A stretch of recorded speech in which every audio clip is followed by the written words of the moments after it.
Buenas tardes a todos. Antes de nada, daros las gracias a todos los asistentes a día de hoy. El día de hoy, una vez más, hemos conseguido una gran asistencia y no esperamos menos por la calidad de los asistentes y, por supuesto, el interés que genera esta charla, ¿no? Como bien sabéis, la conferencia de hoy será impartida y contamos con la presencia de Manuel Andrino y de Sergio Reguilón, aparte de también otros presentes en el caso Blanquerna.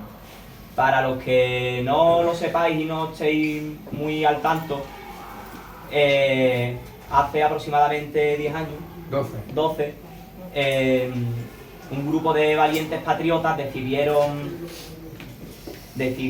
ir a la librería Blanquerna, en la mal llamada Embajada Catalana en Madrid, en el que se estaba produciendo un acto independentista con consignas patriotas, ¿no? Al grito de "no nos engañan, Cataluña es España", y otras consignas de índole patriota que todo español de bien debería gritar a los cuatro vientos. Es por ello que, sin más dilación, y ahora mismo le cedo el turno de palabra a Manuel Andrino. Muchas gracias. Bien, pues como bien se ha dicho, hoy vamos a recordar lo que sucedió aquel 11 de septiembre de 2013 en Madrid, la llamada librería de Blanquerna, y para que estéis puestos en situación, y para los que seáis más jóvenes y no os acordéis de aquello, porque parece que fue hace poco y fue hace ya un cierto tiempo, primero deciros que es un acto más que los falangistas hemos hecho a lo largo de nuestra historia. Seguramente no es el acto más valiente, es uno de los que más repercusión han tenido, es uno de los actos que más llamaron la atención, precisamente porque estamos en pleno periodo secesionista, independentista, como estamos ahora, ni más ni menos, y entonces tuvo la repercusión que por otra parte buscábamos, y por eso se eligió aquel día, aquel momento, como luego os contaré. Y en primer lugar lo que vamos a hacer es, para ponerse en situación, unas imágenes de un vídeo de 10-12 minutos que se ha preparado con las imágenes, y valga la redundancia, de lo que sucedió aquel día, más o menos, y luego con algunas opiniones al respecto de la prensa, de entrevistas que nos hicieron, entre otros al camarada Sergio Reguilón, que es otro de los camaradas de la primera línea que estuvo allí conmigo aquel día, y algunos otros, y entonces luego hablaré yo después de esas imágenes, y como es lógico, para terminar, nos podéis preguntar lo que queráis y os responderemos lo que nos dé la gana, por supuesto. Es verdad que es un hecho que ya está enjuiciado, ya cumplimos la pena de prisión por aquellos actos, por otros no, pero vamos, tampoco nada nuevo, algunos hemos estado condenados por otro tipo de cosas, incluso bastante más graves que esta, por supuesto, pero bueno, la prensa lo tomó como una manera de dar ejemplo a los patriotas que tuviéramos intención de luchar contra el separatismo, algo que, por supuesto, algunos llevamos haciendo, pues en mi caso, desde aquel lejano año de 1978, o sea, hace 45 años exactamente, cuando yo era un crío, tenía 14 años escasos. Entonces vamos a poner ahora un vídeo que hemos preparado al efecto, pido paciencia y así vais a saber cuando yo hable a qué me estoy refiriendo, de los que no os acordéis de lo que pasó aquel 11 de septiembre de 2013.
instrucción, Josué, es al minuto siguiente salir por la puerta de Blanquerna.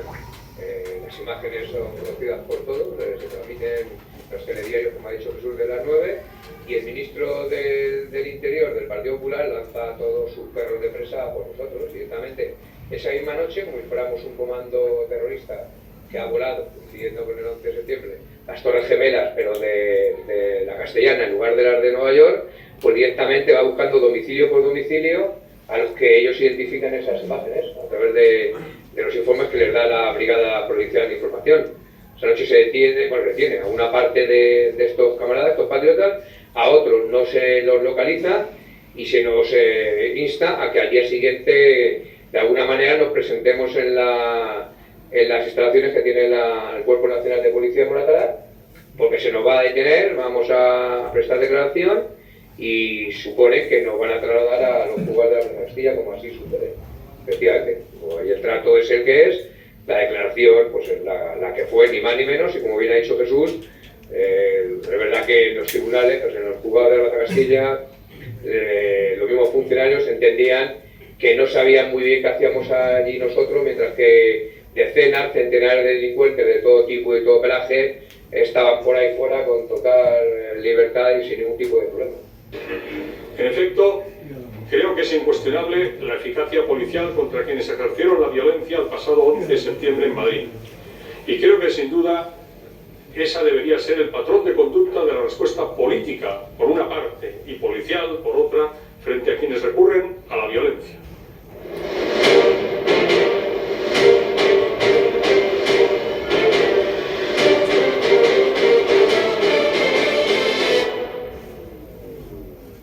Pasaron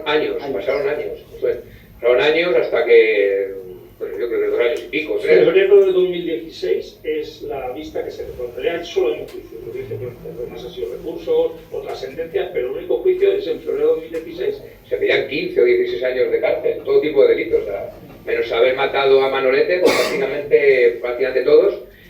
Al final, la sala de la audiencia provincial, la verdad que una lógica aplastante, está claro que a esos niveles la politización no es tanto con el Supremo Constitucional, pues condena por alteración del orden público, que es lo que nosotros podríamos decir que ni siquiera eso, pero bueno, en buena lógica, es lo que decía el Código Penal al respecto, 6 meses de prisión, una pequeña multa que se pagó de inmediato por la rotura de la puerta de acceso.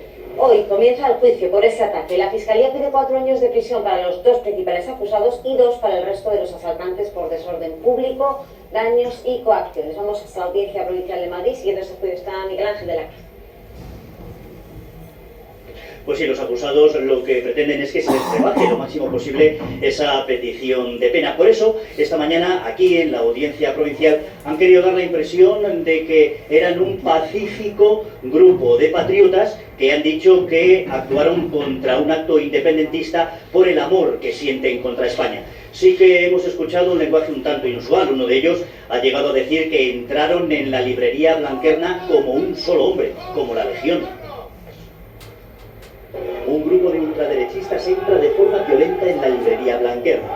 Uno de ellos agrede y tira al suelo al exdiputado de CIO, Josep Sánchez Giró. Él se revuelve e intenta perseguir a los asaltantes, pero es detenido por sus compañeros. Esta mañana un pequeño grupo de simpatizantes llegaba a los juzgados pidiendo la absolución para quienes llaman los héroes de Blanquerna. Sus abogados decían que como mucho quizás alteraron el orden público, pero nada más. No se lesionó a nadie, no se causaron graves desórdenes. Ya en la sala los asaltantes no quisieron mostrar sus caras. Han reconocido pertenecer a partidos de extrema derecha. Aseguran que fueron al acto solo a gritar "no nos engañen, Cataluña es España". Y para esquivar una condena por atentado a la autoridad, han explicado que no sabían que allí había diputados. Han llegado a decir que si algunos llevaron la cara tapada con pañuelo, era porque ese día, el 1 de septiembre, hacía frío.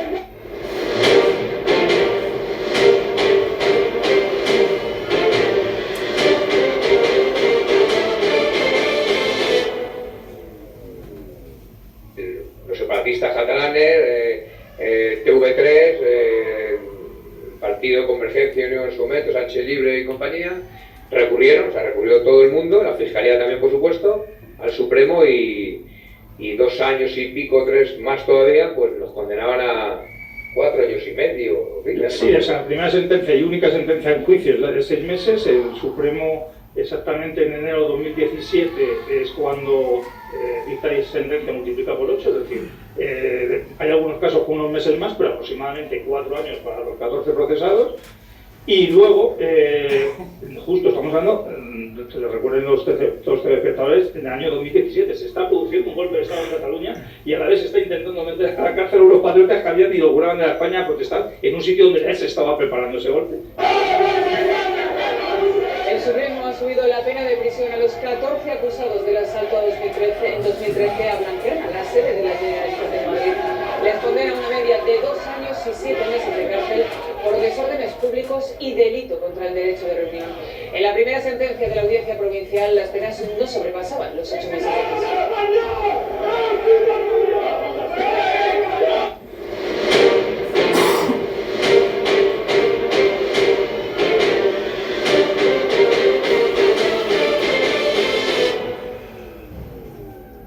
El final de año, en octubre-noviembre, es cuando ya van a entrar en prisión, pero se había presentado un recurso de amparo ante el Tribunal Constitucional, surte efecto y se paraliza el ingreso en prisión hasta que el Tribunal Constitucional delibere. Le quita la razón, como decía antes, al Supremo en el sentido de que, entre otras cosas, se les acusaba de discriminación ideológica, por eso se había multiplicado sobre todo la sentencia inicial, y entonces dicen no podían haber, no se les podía acusar de discriminación ideológica porque no se les había acusado de ellos en el juicio. Aquí te roban la cartera y luego cuando vas ahí dices, no, es que además mi juzgado me insultó y vino a mi casa y se llevó una lámpara, pero no estamos juzgando por eso. Bueno, pues entonces el Tribunal Constitucional le mete la plana, pero no se atreve a decir estas sentencias absolutamente injustas y partimos de cero. No, se dicta una nueva sentencia sin que los abogados puedan defender ni nada, simplemente se dicta sentencia, se reúne en la sala del Tribunal Supremo y es cuando rebaja, entre comillas, a la sentencia actual de 2 años 6 meses, 2 años 8 meses, dependiendo del acusado. Ayer conocíamos la reconsideración que se hacía de la sentencia de lo que ocurrió en la delegación del Gobierno de Cataluña aquí en Madrid, de Blanquerna. Una nueva manera de mostrar esta doble vara de medir. Todo el mundo pudo ver qué es lo que ocurrió y cómo ocurrió, y ahora resulta que los derechos de estas personas estaban vulnerados. Sería bueno que no existiera esta doble moral, porque parece que la impunidad sí que existe también judicialmente cuando se trata de mantener la unidad de España.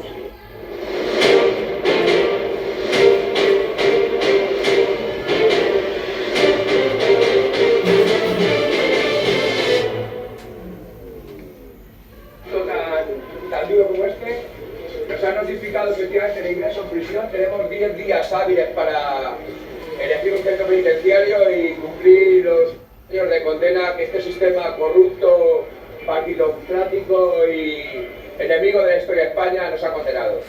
Os quiero agradecer vuestra presencia un día laboral como es. La pelea y la lucha tiene que seguir, aunque nosotros estemos en prisión, y solo os pido ánimo para los que estamos dentro y fundamentalmente para los que están fuera y sobre todo para el pueblo español. Y que gritéis conmigo con esta pregunta, camaradas, ¡arriba España! ¡Arriba! ¡Arriba España! ¡Arriba! ¡Arriba España! ¡Arriba!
perseguida.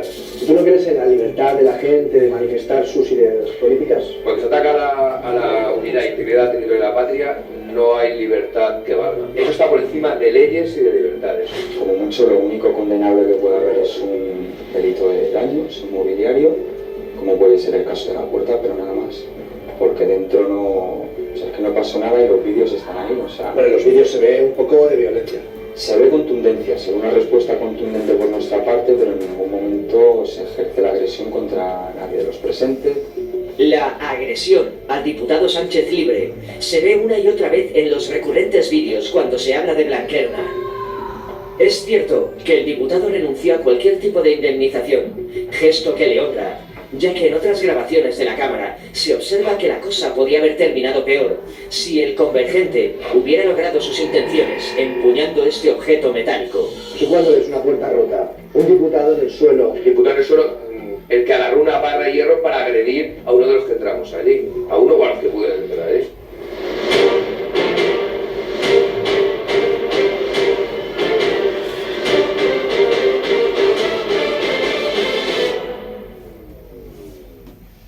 En la amistad dices, igual no hubiera hecho esto si ya vas a ver qué terminó la guerra. No, al revés. En todo caso, a lo mejor lo hubiera hecho con más énfasis, lo hubiera hecho exactamente igual.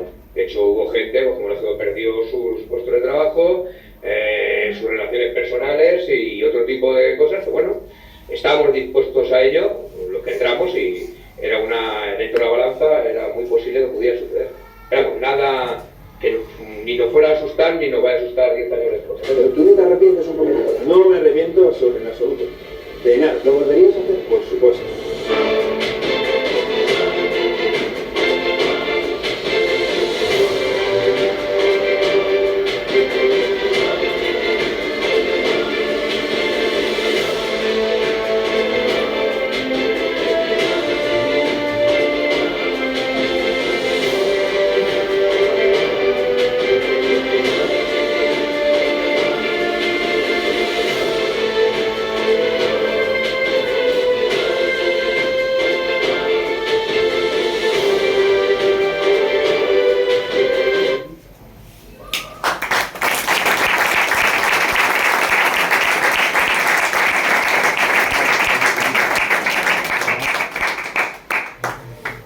Bueno, pues ahora que habéis visto las imágenes, entonces me voy a ahorrar la mitad del discurso, no me lo voy a ahorrar, pero lo voy a haber escrito si no lo hubierais visto, un poco más largo como es lógico.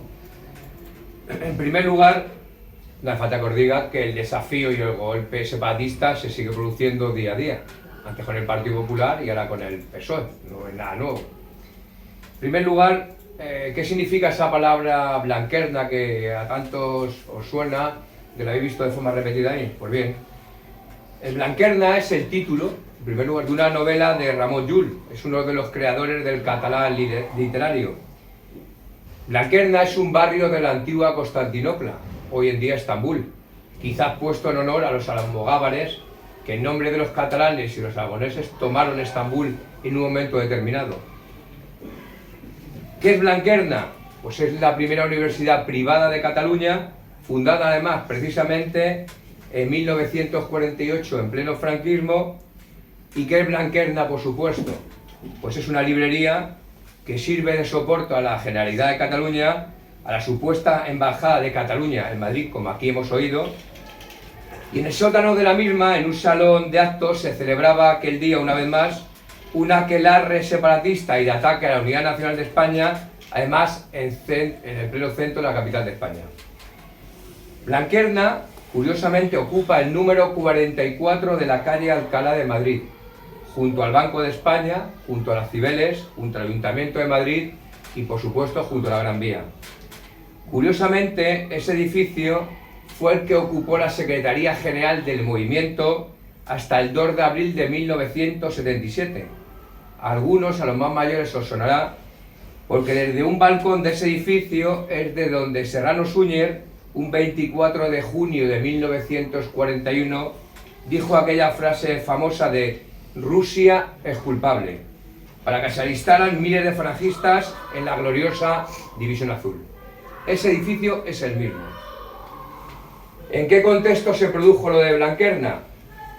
Como todos sabéis, el 11 de septiembre, todos los 11 de septiembre, se celebra la llamada Diada de Cataluña, que es utilizada de forma torticera, falsificando la historia y manipulándola sin ningún tipo de pudor, para inventarse un discurso independentista contra España.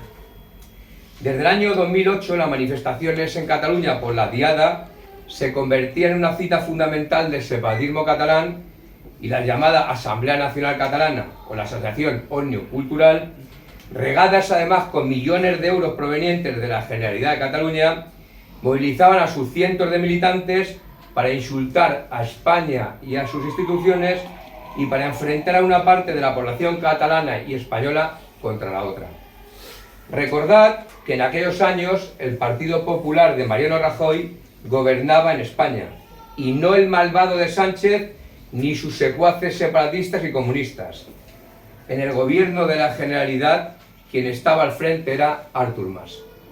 Pues bien, lejos de enfrentarse al desafío separatista y rupturista que planteaba la Generalidad de Cataluña desde el año 2012 y que finalizaría, como todos sabéis, con la declaración unilateral de independencia del 27 de octubre de 2017, la fuga de Puigdemont, el juicio ridículo en el Tribunal Supremo, el indulto y la vergüenza de la amnistía, pues bien, la derecha cobarde y corrupta de este Partido Popular optó por los paños calientes y por mirar hacia otro lado, algo que por otra parte es lo que ha hecho tradicionalmente la derecha a lo largo de la historia de España. Ya entonces se incumplían sentencias en materia de símbolos, como la bandera, la lengua o la educación, se abrían embajadas en el extranjero en nombre de Cataluña y se internacionalizaba el llamado conflicto entre Cataluña y España sin que el gobierno de la Moncloa del Partido Popular hiciera gran cosa. ¿Qué pasó aquel 11 de septiembre de 2013 en Blanquerna? Pues bien, en aquellas fechas la Falange era parte fundamental de una plataforma patriota denominada La España en Marcha, en donde también participaban Democracia Nacional, Alianza Nacional, Enudo Patriota e incluso por entonces el Movimiento Católico Español. Dentro de las movilizaciones que llevamos haciendo por toda España contra el separatismo vasco y catalán, se valoraron dos opciones aquel 11 de septiembre de 2013. Una de ellas la habéis visto, la otra, por supuesto, no os la voy a contar. Para protestar y para denunciar la impunidad con la que el separatismo actuaba y se pronunciaba, incluso fuera de su legalidad, de la legalidad de la Constitución del 78, que como todos los falangistas ya hicimos en su momento, nos iba a llevar a la ruptura y al enfrentamiento, que es donde ahora seguimos y donde nos encontramos. La Falange, como era lógico y como siempre ha pasado, iba a llevar el peso de la protesta, y para lo cual era importante que la misma no se descontrolara más allá de lo mínimamente aceptable. Para entonces lo que era imprescindible era que alguien con cierta autoridad sobre todos los participantes, o sea, con mi presencia, por si a alguno le cabe alguna mínima duda, estuviera aquel día allí. Algo que por otra parte era totalmente normal, porque siempre he estado el primero al frente de mis camaradas, da igual en Bilbao, en San Sebastián, en Vitoria, en Barcelona, en Ceuta, en Melilla o en Perpiñán. En este punto quiero recordar a nuestro camarada Pedro Pablo Peña, viejo camarada y que fue jefe de la primera línea de la Falange en los años 70 y 80, pero que por aquel entonces era el jefe nacional de Alianza Nacional y que nos dejó tristemente el año pasado. Alguien que durante 50 años estuvo al frente de acciones como esta y otras más llamativas y por supuesto más arriesgadas, lo que le costó años de cárcel. Pedro Pablo era un verdadero ejemplo para todos nosotros y además fue el que decidió conmigo que aquel día Blanquerna era el sitio donde había que estar. Y sobre todo mi reconocimiento y mi admiración para todos aquellos que entraron conmigo en aquella alcantarilla llamada Blanquerna, aquella supuesta embajada de Cataluña en Madrid, y que no sabían muy bien cómo podía terminar todo aquello, aunque todos ellos, militantes sin duda de la primera línea de la Falange, ya habían estado conmigo durante 20, 30, incluso algunos 40 años en suficientes fregados como para asustarse en aquel momento. De lo que sí que estaban seguros era de que la Falange, como siempre había hecho, no iba a dejar a nadie, absolutamente a nadie tirado, y que iba a dar la cara con todos los medios disponibles, como así se hizo.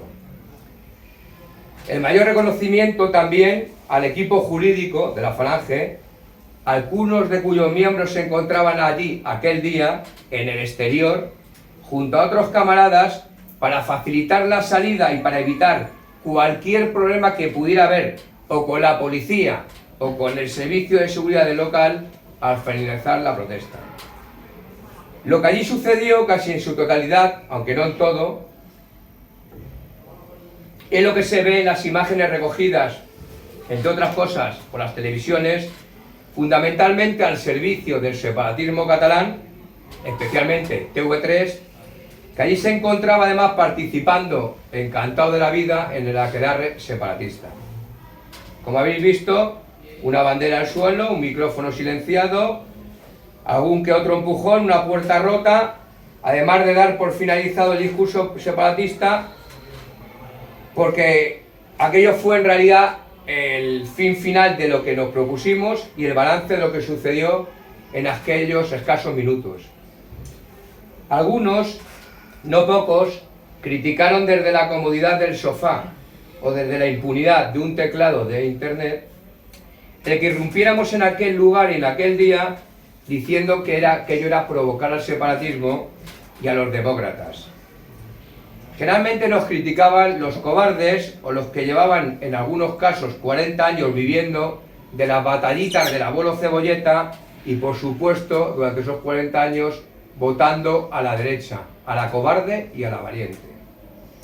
Se ve que no les gustó que se gritara: no nos engañan, Cataluña es España, catalanidad es hispanidad, o de forma repetida, unidad nacional, unidad nacional. Hay que recordar, por si alguno no lo sabe, y ya lo digo yo porque seguramente la mayoría de los que estáis aquí no lo sabéis, que aquel día, entre otras personalidades que tenían anunciada su presencia allí, había embajadores y cónsules de distintos países. Había, por supuesto, diputados y senadores de todo tipo y de todo pelaje.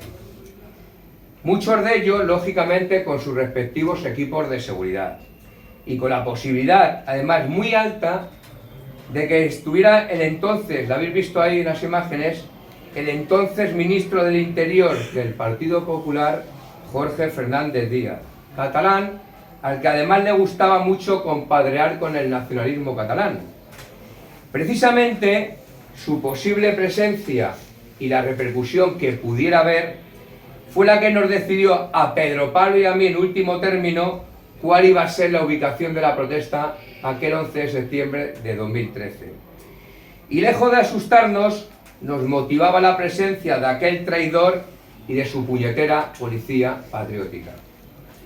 Él fue, además, quien decidió mandar a todos sus perros de presa contra nosotros, una vez que empezaron a difundirse las imágenes por absolutamente todas las televisiones, y que los teletipos echaran humo por la tremenda osadía cometida por los falangistas y por otros patriotas, con quienes ya a cara descubierta y con total impunidad defendían en la capital de España el golpe separatista que se avecinaba. De madrugada, como ya hemos dicho, se produjeron algunas detenciones, pero pocas. Aunque se asaltan prácticamente con nocturnidad y con alevosía los domicilios de padres, de novias, de hermanos, de parejas, buscando a los peligrosos patriotas como si fuera una operación antiterrorista contra el yihadismo más peligroso. Al día siguiente, y una vez conseguida la repercusión que buscábamos, nos presentamos en las dependencias policiales, donde por supuesto, y nos tenemos la lección muy aprendida, y quedaros con esa idea, nos negamos a declarar, para que nos trasladaran en furgones policiales a los juzgados de la Plaza de Castilla, de Madrid, donde después de prestar declaración ante el juzgado de guardia correspondiente, fuimos puestos en libertad y recibidos por numerosos camaradas que, a pesar de ser identificados y presionados por la policía en el exterior, nos esperaban tanto más como nosotros a ellos. ¿Qué pasó a partir de entonces? Pues a partir de entonces la policía del Partido Popular, la Fiscalía del Partido Popular, los jueces del Partido Popular y la prensa, no solo del Partido Popular, pero también, comienza a publicar imágenes de todos nosotros con nombres y con apellidos, direcciones personales y también profesionales, lo que por supuesto, imaginaros, causó no pocos problemas en lo personal y en lo profesional a algunos de nuestros camaradas. Se ve que aquí no funcionó la ley de protección de datos. Con otros, como os imaginéis, entre otros conmigo o con Sergio, pincharon en hueso, porque llevábamos militando con mayúsculas algunos desde aquel oscuro y nefasto periodo de la historia de España llamado Transición, y ya habíamos pasado por algunos saraos como este y bastante más complicados en tantos años de militancia falangista. Pues bien, en poco más de 24 horas hubo comparecencias de urgencia en el Congreso de los Diputados y en el Parlamento Europeo para condenar de forma casi unánime lo que había sucedido, negando además todos ellos que hubiera ningún tipo de problema con el separatismo vasco o catalán y que además la normalidad, la profunda normalidad, es lo que se llevaba en España, en la España del Partido Popular, del PSOE, de los separatistas y de los proterroristas. Y que la culpa, por supuesto, una vez más, era de los fascistas, o sea, de nosotros. Y se nos señalaba sin ningún tipo de reparo ni ningún tipo de filtro. ¿Cuál fue el periplo judicial por el que pasamos a partir de entonces? Pues bien, y como he dicho antes, mención especial merecen nuestros camaradas de la Secretaría de Acción Jurídica, que tuvieron que lidiar contra jueces y contra fiscales, de los llamados conservadores, sobre todo en el Tribunal Supremo, que además, para congraciarse con el Partido Popular que entonces gobernaba y ascender en la carrera judicial, como ahora hace el PSOE y los otros les parece extraño, intentaron saltarse la ley, su propia ley, para condenarnos de forma ilegal e intentar dar ejemplo a todos aquellos patriotas que tuvieran los santos bemoles de enfrentarse a lo que para entonces se avecinaba y que no era otra cosa que el golpe separatista. De hecho, el presidente de la Sala del Supremo que nos sentenció fue inmediatamente ascendido a fiscal general del Estado de forma inmediata por el Partido Popular.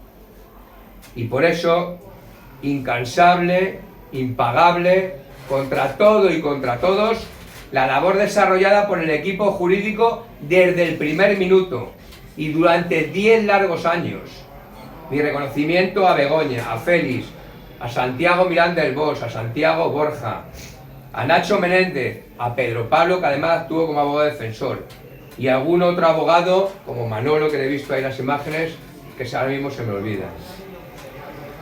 ¿Cuál fue el periplo judicial de Blanquerna? No os quiero aburrir. Pues bien, el 11 de septiembre, como hemos dicho, se entra en Blanquerna. Hay detención de patriotas. Es la portada en todos los medios de comunicación. Se nos criminaliza y se nos persigue. Comparecencia en el Congreso de los Diputados y en el Parlamento Europeo. Se solicita la ilegalización de la Falange. Hay una condena unánime por parte del régimen del 78. Gobernaba el Partido Popular. Febrero de 2016. Juicio en la Audiencia Provincial de Madrid. Condenas a 14 de los 15 procesados. Condenas de entre 4 y 6 meses. Recurren al Tribunal Supremo la Generalidad de Cataluña, que pedía hasta 15 años de prisión, y la Fiscalía, que pedía 4 años. Gobernaba el Partido Popular. Enero de 2017. Sentencia del Tribunal Supremo que multiplica por 8 la sentencia de la Audiencia Provincial. y que llega a ser de 4 años de cárcel para todos los condenados, incluyendo además delitos como el de discriminación ideológica, del que no se nos había acusado en el juicio. Gobernaba el Partido Popular. Octubre de 2017. Los procesados reciben las citaciones para ingresar en prisión. Y estamos a punto de entrar en la cárcel en varias ocasiones, pero los servicios jurídicos de la Falange lo evitan. Además, os recuerdo, octubre de 2017, coincidiendo con el golpe de Estado separatista en Cataluña. Seguía gobernando el Partido Popular. Noviembre de 2017. Se presentan recursos de amparo ante el Tribunal Constitucional que los admite in extremis y se consigue paralizar el ingreso en prisión. Gobernaba el Partido Popular. Enero de 2020. Sentencia del Tribunal Constitucional que declara inconstitucional la sentencia del Tribunal Supremo.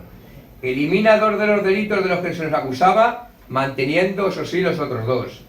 Elimina el agravante de haber cometido el delito por discriminación ideológica y la aplicación del subtipo penal agravado del delito de daños por recaer en bienes de interés público.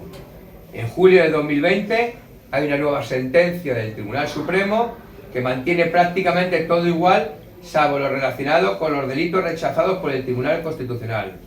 Se nos condena a penas de 2 años y 7 meses, 2 años y 8 meses y 2 años y 9 meses.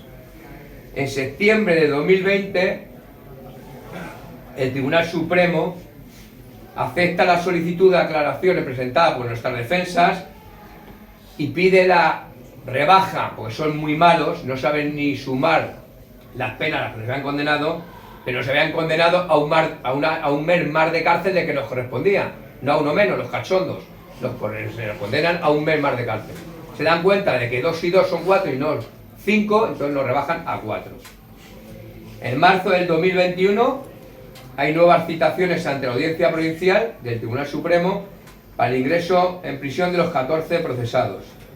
Presentamos recurso de amparo ante el Constitucional por presentarlo.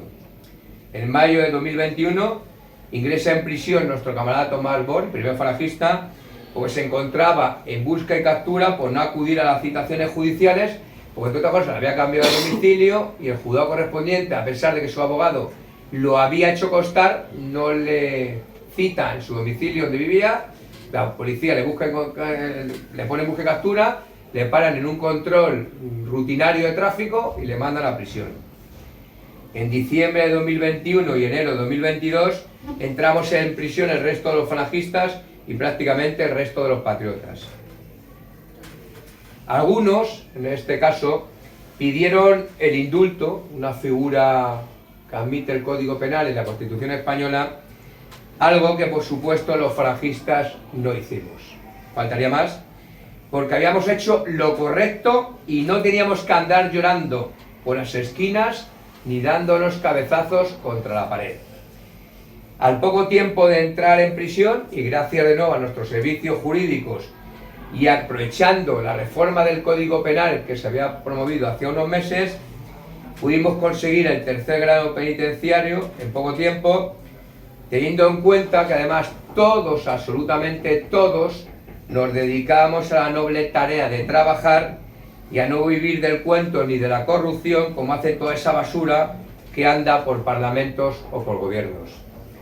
Se nos impusieron, eso sí, medidas cautelares, tuvimos que pernoctar en el centro penitenciario asignado durante varios meses, además de contar con un precioso regalo de instituciones penitenciarias en forma de una pulserita que nos pusieron, eso sí, tuvieron un detalle, en el tobillo, para que no se lo hubiera mucho en la muñeca, que delataba además nuestra situación y dónde nos encontramos en cada momento, y que además llamaba mucho la atención, aunque a ellos no les parecía, sobre todo en verano. Imaginaros cuando se nos ocurría ir a la piscina en bañador, a la playa o simplemente en bermudas. La gente señalaba el tobillo diciendo que qué coño era eso que llevábamos en el tobillo.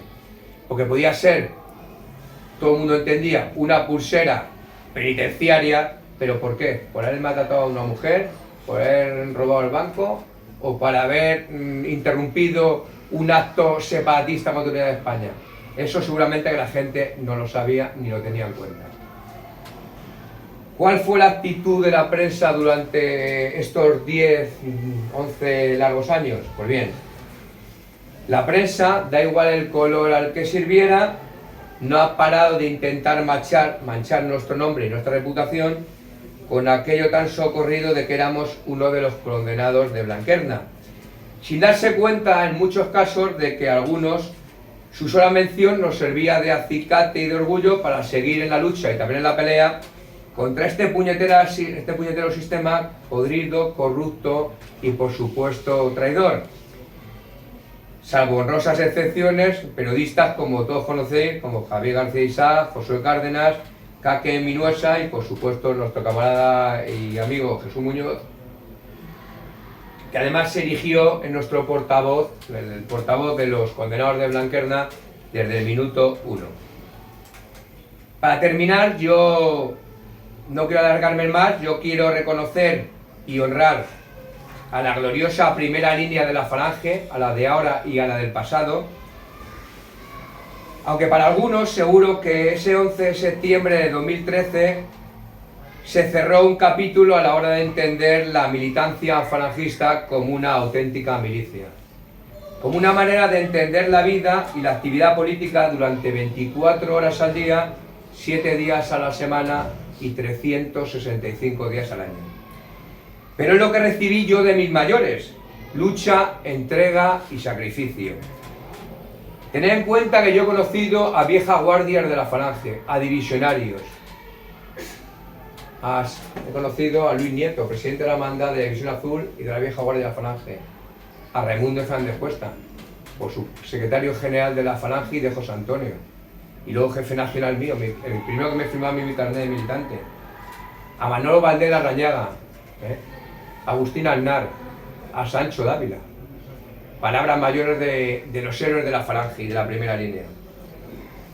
Ya sé que hoy en día, sobre todo para los más jóvenes, y aquí me alegra mucho de veros a muchos jóvenes, esto es difícil de entender, de explicar y sobre todo de poner en práctica. Es algo prácticamente con los tiempos que vivimos impensable. Los tiempos cambian, pero lejos de mejorar, camaradas, empeoran para España y para los españoles. Y ahí debemos estar los falangistas, porque como dijo alguien, algo a lo que todos nos suena, el separatismo es un crimen que no perdonaremos. Y por eso, camaradas, ante el desafío al que nos enfrentamos ese 11 de septiembre y hoy, aquí en Sevilla, yo quiero que gritéis conmigo: patria o muerte, arriba España. ¡Arriba, arriba!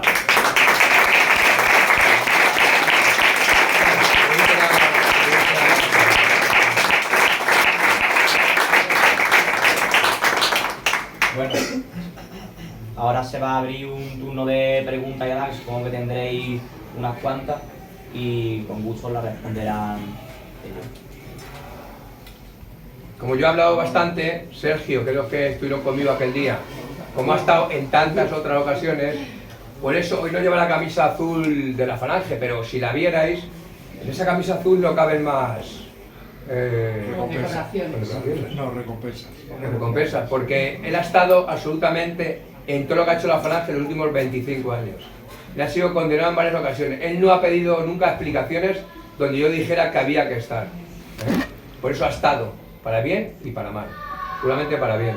Entonces, si alguno tenéis alguna pregunta que hacer sobre lo que pasó en Blanquerna, este va a ser el día y el momento, porque esta conferencia no se ha dado ni se va a dar seguramente jamás. Es el momento. Si os ha quedado todo claro. Mira, una pregunta. ¿El servicio de seguridad de esta gente se quedó sorprendido o es que no supo cómo reaccionar? ¿Cómo valoráis eso? ¿Qué es lo que opináis del tema? Pues yo creo que el servicio de seguridad no se esperaba para nada nuestra entrada. De hecho, hay una imagen así muy rápida en el vídeo en el que Iñaki Anasagasti muestra una sorpresa máxima cuando nos ve llegar y se larga cual rata corriendo al amparo de sus escoltas, ¿no? Que por cierto, parece ser que nos rociaron con un gas al entrar en masa ahí todos juntos, ¿no? Que luego se nos acusa a nosotros de ello, pero parece ser que fue el dispositivo de seguridad de ellos el que hizo esa acción, ¿no? Entonces, bueno. Yo tengo que decir que el servicio, los escoltas que había aquel día, vi unos pocos, fueron bastante profesionales. Por mi conocimiento de su actitud, hicieron lo que tenían que hacer. Por supuesto, no desempuñar un arma, proteger a sus defendidos, mantenerse un poco al margen. Si la cosa no iba más, terminó la protesta, ahí se quedaron. El acto, como bien dice Sergio, no se pudo celebrar porque el gas pimienta se esparció por toda la sala, no se pudo hacer, pero el servicio de seguridad no se lo esperaba. Y eso que, como te he comentado aquí antes, era muy factible que el ministro del Interior, como comprenderás, con su escolta correspondiente estuviera allí. Da igual, no nos iban a parar ni el ministro del Interior ni sus escoltas, como no pasó con los demás. Había unos cuantos, había un embajador, un cónsul, varios diputados y senadores. ¿Alguien más? Por allí al fondo. Bueno, yo más que una pregunta quería hacer una valoración personal, que es daros la enhorabuena por vuestro ejemplo, ¿no? Porque al final con ejemplos como este se sientan prudentes, ¿no? Y al final yo creo que a día de hoy a los herejes del sistema, que más que ponerle una guillotina, pues le meten en la cárcel por una apariencia de sentencia, cuando lo que hay son presos políticos y los verdaderos presos no están. Entonces, cuanto más nos alcemos, más iremos a la cárcel, como ya pasó en Reino Unido con alguien que ha arrestado por el aborto, pero o hacemos eso o nos aniquilan, es que no veo otra. Como comprenderás, la Falange, si algo tiene de lo que apreciarse, es de que nunca da un paso hacia atrás, ni siquiera hacia el lado. Y rinde homenaje a, como he dicho, su primera línea, a sus detenidos, a sus condenados, a sus encarcelados y también a sus caídos, que no son pocos. Y aquí en Sevilla los conocéis bien, y lo sabéis. ¿Algo más? Ahí Laura Borrá, que ha salido en el vídeo, y dice que hay doble vara de medir, o sea, y tiene toda la razón del mundo. Hay doble vara. Que cambia cambia la doble vara de medirse. Sí, ahí estaba, he visto el que intenta levantar la barra para golpear primero a Jesús, ni más ni menos, es Sánchez Libre, que es una rata de alcantarilla, que además es el que anda en todos los fregados, en todos los saraos, lo he visto el día en televisión. Además ahora es el presidente de la Asociación de los Empresarios de Cataluña, los que además pasta han puesto por el golpe separatista, que aquel día lo que hacía era precisamente legitimar de la parte empresarial de Cataluña el golpe que se iba a producir, que no es otra cosa que lo lleva haciendo desde hace 20 o 30 años, con el silencio cómplice, entre otros, del Partido Popular, claro. A raíz de esto, por ejemplo, en la prensa, en la prensa, o sea, es que en el país salieron nuestros nombres, 2 apellidos, y en posteriores ediciones de la noticia, incluso nuestros trabajos y tal, ¿no? Y sabéis vosotros muy bien que cuando ha habido pues, violaciones, manadas, etcétera, etcétera, se ha cubierto, se ha ocultado poniendo solamente iniciales de los acusados en prensa, ¿no? Mientras que a nosotros, pues, es que el nombre y los 2 apellidos, o sea, increíble. Efectivamente. A ver, ahí al fondo. Sí, por aquí. Quería hacer 2 preguntas a ti, Manuel, y a Sergio. ¿La bandera que tirasteis en el local ese era la señera o la Estrada Catalana? Por ejemplo, es uno de los errores, yo lo digo en la entrevista. Sí, pensamos que era la señera, pensamos que era, o el camarada que la dio marchazo pensaba que era la estelada. Como es que la bandera asquerosa era la Estrada. Exactamente, de hecho, sobre la marcha prácticamente luego se levantó cuando los camaradas se dieron cuenta de que no era la famosa estelada, la señera, que es una bandera, a mi parecer, tan española como la de Castilla o la de Navarra, sin ir más lejos. Claro, en esos momentos vas con rapidez, Esa y otras cosas, pues podéis no saber más. Los errores. La idea era entrar y salir lo más rápido posible, intentando evitar los enfrentamientos, los escoltas que tú decías y demás. Para eso era imprescindible que no se desmadrara en ningún momento y no llegara en el cuerpo a cuerpo con nadie. Esa era nuestra principal preocupación, sobre todo eso. Que no pasara, o sea, que las cosas no pasaran mayores. Y otra pregunta, ¿qué pensáis, una pincelada de vuestra opinión de qué os parece la cesión de materia de inmigración, la competencia de inmigración y seguridad a la Generalidad de Cataluña por parte del Estado, que es una competencia estatal, o sea, del Gobierno central? Nos convertiremos en Francia. Es una, vamos a ver, es la enésima cesión al separatismo. ¿Sabes cuál es el problema de eso? Que eso no tiene retorno. Eso como la Hacienda, los Mossos de Escuadra y demás, y la educación, la lengua y demás, eso no tiene retorno. El Partido Popular además ha demostrado su puñetera cobardía, esas leyes no las va a derogar. Eso ya se va a quedar ahí para los restos. Entonces ese tipo de pasos que ellos van dando han cambiado de táctica a la de octubre del 17. Van a ir consiguiendo además a través de un gobierno, el gobierno del PSC, la Generalidad, cosas que ni se imaginaban, y entonces el Estado va a estar preparado, el Estado catalán, para dar el salto más allá cuando nadie se lo espere. En el 2017 no lo estaban preparados, ya saben cuáles son las armas. Os recuerdo que el Código Penal se derogaron artículos para que eso no fueran delitos que entonces estaban contemplados como delitos. Ahora mismo se puede dar un golpe de Estado prácticamente con total impunidad. Y como comprenderéis, una fuerza armada, un ejército que tienen de 20 o 20 y tantos mil hombres. Tenemos a la Legión. Sí, la Legión está en el Líbano haciendo el ridículo, es lo que hace la Legión. En vez de estar, lo que tiene que estar, está defendiendo una mano sobre otra a no sé qué, bueno, entre otras cosas, al Estado sionista de Israel. Eso es lo que está haciendo la Legión en el Líbano. ¿Alguna más? Bueno, supongo que algunos os preguntaréis cómo nos trataron en prisión, ¿no? Supongo. Pues, como era de esperar, todo lo que era el cuerpo de psicólogos, el equipo de allí, de los centros donde estuvimos, pues son claramente de la otra parte, ¿no? La otra parte. Y nos han tratado, bueno, mucho peor que, por ejemplo, gente que tenía condenas totalmente absurdas, ¿eh? O sea, no lo podéis imaginar. Nos tienen un odio eterno. Sin embargo, los funcionarios de prisiones ya tenían un trato más benevolente con nosotros, la verdad. Tenemos que decirlo, es justo decirlo. Pero lo que es el equipo judicial de todos esos centros fue absolutamente repugnante.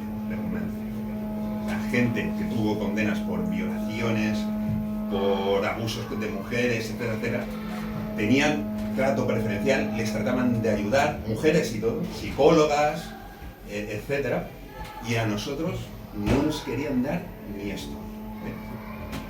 Pues eso es el trato que recibimos. ¿Y los demás presos? ¿Con ustedes? Con nosotros. Normal, ¿no? Sí, igual. Cuando hablo de el trato hacia nosotros, refiero a todos esos informes de los psicólogos, de todo eso, era la valoración para poder notar el tercer grado. ¿Podéis imaginar cuál es el equipo de valoración de las cárceles hoy en día en España? ¿Os imagináis qué trabajadores sociales tienen? ¿Qué psicólogos tienen? ¿Qué abogados laboralistas tienen? ¿Qué no se detienen? Eso sí, ellos no encontraban de nosotros jamás una palabra de decir que nos habíamos equivocado, que no hicimos los correctos y que íbamos a pedir perdón. Una puta mierda. ¿Entiendes? Entonces, la entrevista duraba entre 15 y 20 segundos. Lo que tardábamos en decirle eso que os acabo de decir. ¿Entendéis? Pues claro, nosotros nos consideramos y nos seguimos considerando presos políticos. Por supuesto que sí. Claro que sí. Es lo que hemos sido y lo que somos. Y no esperábamos ningún beneficio de nadie, ni de nada. Hicimos lo correcto y no vamos a pedir ningún tipo de indulto, amnistía ni nada por el estilo. Solo hacía falta eso. ¿Más? Simplemente fue una extensión del trato que empieza con la prensa, continúa en la cárcel y así. Sí, pero ¿sabes lo que para que son las penas del telediario? También digo una cosa, la mayor parte, hubo gente que se ha quedado en el camino, fundamentalmente no de la Falange, de otras organizaciones que aquel día estuvieron allí y no hay que echarle nada en cara, pero gente que se ha ido quedando en el camino. No es por nada, pero la Falange por algo se precia de tener 90 años de historia. Se cumplió además el 4 de marzo, ¿cuándo? Esta semana pasada, ¿no? 91 años ya. Tiene mucho bagaje a sus espaldas para andar llorando, como he dicho antes, por las esquinas, ni pidiendo perdón. Bien, hicimos lo correcto. Y si alguien aquel día entró allí pensando que iba de fiesta o a un carnaval, se equivocó. Y se equivocó, lo condenaron y lo que ha hecho, desaparecer. Pero ya te digo yo que ninguno de la Falange. Por algo será. ¿Más? Nada. El tercer grado, ¿por qué lo dieron tan pronto? Tercer grado, justamente en diciembre, después de producirse los hechos, los entendáis de derecho, sabéis que cuando hay una reforma del Código Penal, Código Civil o que sea, al final el reo, el condenado además, se puede agarrar a lo que es más favorable para él. Hubo una reforma del Código Penal en el que había una parte del Código Penal que se mostraba más duro con determinadas condenas, pero con otras eran más blando, por decirlo de alguna manera. Nosotros nos agarramos a esa segunda parte. Entonces, la condena que lo teníamos, el tercero lo teníamos, nosotros nos agarramos a esa parte, la Fiscalía recurrió, la Generalitat recurrió, pero da igual. La ley nos amparaba. Y como es lógico, nosotros no rechazábamos lo que habíamos hecho, pero no vamos a ser tan gilipollas de estar en cárcel allí mirando a la pared porque ellos quisieran, que es lo que queríamos. Pero yo prefería que mis camaradas y yo mismo estuviéramos en la calle cuanto antes para seguir dando por saco, que es lo que hemos seguido haciendo. Entonces los servicios jurídicos recurrieron, obtuvimos el tercer grado, cuando lo obtuvimos nos hacían ir a dormir a la prisión todas las noches, nos pusieron luego una pulserita para que supieran dónde íbamos o dónde dejamos de ir, nos dio exactamente igual, pero nosotros estábamos en la calle, que era lo que nos importaba. Seguir militando, seguir haciendo cosas y por supuesto no ajustarnos. Y trabajar. Claro, no te trabajamos. Si no tienes un trabajo, te dan bastante por saco a la hora del tercer grado. Y si no tienes un domicilio o alguien que te avale, tampoco te lo dan. Y más nosotros. Pero ahí no tienes más remedio, es que ya te he dicho. Tenemos la fea costumbre, como Sergio y yo, y todos que estamos ahí, yo llevo trabajando 37 años desde que terminé de estudiar. Entonces, 37 años, tengo un domicilio fijo, una vida más o menos estable, aunque sea un fascista peligrosísimo, desde el año 78, lo cual lo tengo asumido, pero cumplo esos requisitos, pues tercer grado, no queda otra. Con esa pregunta vamos, si os parece, a finalizar el turno de... ¿Puedo echar una rápida? Lo mío va a ser rápido. Bueno, yo quería preguntaros que ahora mismo, a día de hoy, ¿qué relaciones tenéis Falange con Democracia Nacional? Y además, si tenéis en mente hacer alguna cosa otra vez como la España en Marcha o algo similar. Mira, vamos a ver, con Democracia Nacional pues, tengo una relación, bueno, porque pertenecemos los dos a una APF, que es una asociación de patriotas europeos. Hace poco estuve en Roma, la semana pasada estuvimos en Sofía, Bulgaria, donde está el NPD alemán, Forza Nuova de Italia, una serie de organizaciones patriotas europeas antisistemas. No estamos hablando ni Meloni, ni Alternativa por Alemania, ni la traidora de Le Pen, ni nada por el estilo, sino de patriotas de verdad. De gente perseguida como nosotros, además, y que han sido perseguidos y condenados y encarcelados, sin ir más lejos. Entonces, ahí participamos con Democracia Nacional, pero en realidad otro tipo de relación tampoco tenemos. Los falangistas hemos decidido hace mucho tiempo, y prueba evidente es este local que pisamos hoy en día, unirnos, ser uno solo. La Falange y Falange Española de la Joya no existen por separado, ya solo somos unas siglas y entonces queremos hacer nuestro camino solos, con la idea de que no tenemos ningún complejo de hablar ni con Democracia Nacional, ni con Nudo Patriota Español, ni con quien haga falta, pues lo hemos demostrado. Pero creemos que es el momento de decir las cosas como son.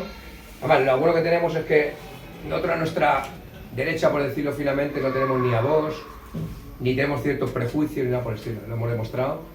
Entonces tenemos una relación cordial, de trato y demás, pero no creo que vaya a haber más plataformas de esas, por lo menos a corto plazo, que yo sepa.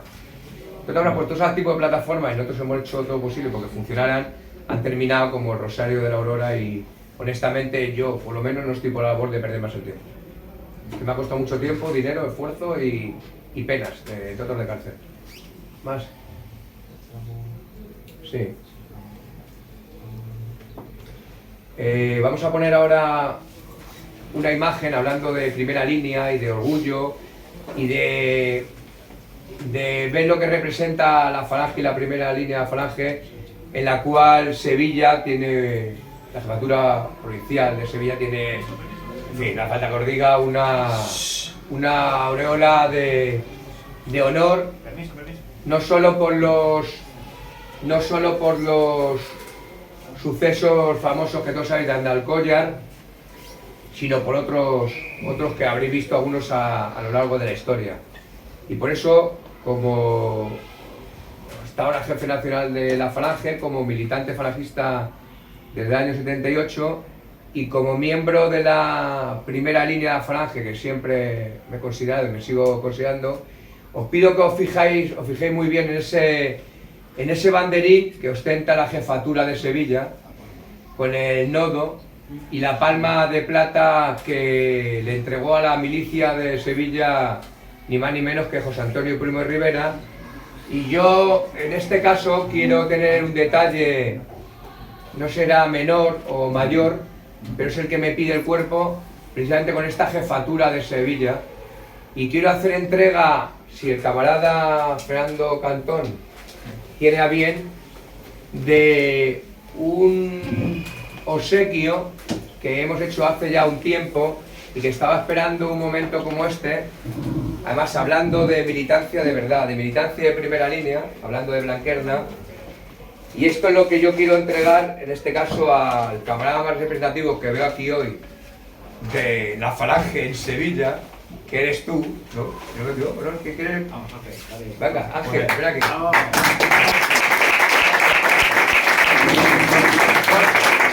No sé quién lo recogerá. Se iba a haber dado aquí. Este es el banderín muy parecido que hemos encargado, que es el que lleva la Falange. Que es el que lleva la Falange en aquellos años gloriosos cuando nuestros camaradas caían asesinados y cuando la Falange dio la cara, como no puede ser de otra manera, en aquella cruenta guerra civil. Esta palma de plata se la entregó José Antonio Primo de Rivera a la jefatura de Sevilla y yo como tal la quiero hacer entrega a vosotros porque la merecéis y quiero que la luzcáis con dignidad. Gracias.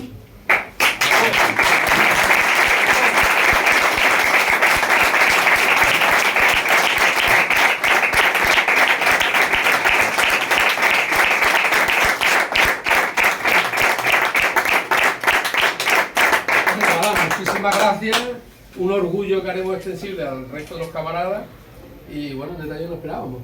Ya lo sé, por eso... En eso consiste el detalle, claro. Y a los más jóvenes yo quiero deciros que yo tomé ejemplo de aquellos, como es lógico yo no les llegué a suelo al zapato a ninguno de aquellos. Vosotros, en lo que yo os pueda haber dado ejemplo, mi camarada Sergio y ellos, tomar ese ejemplo, no os dejéis en el empeño porque, aunque los tiempos han cambiado, no son menos jodidos que los que pasaron ellos y hemos pasado nosotros. O sea que adelante, muchas gracias por estar aquí hoy y por supuesto, ni un puñetero paso atrás. ¡Arriba España!